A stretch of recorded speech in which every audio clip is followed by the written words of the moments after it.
vám, milé dámy, ale je tak chýba fantázia pri príprave jedál. To v tomto arabskom svete naozaj nevidíte. No neskutočné kombinácie, to by vás ani nenapadlo. Takto všetko pomiešate, výborne dochutíte a šaláty sú na svete. Toto je napríklad fatuš, šalát, to je z libanonskej kuchyne. Tam mám aj recept na nie, úžasný. A humus to poznáte a rada.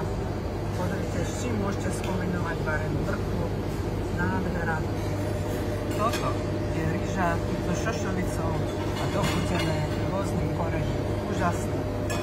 Fazulka, tiež je tu kus uhorky,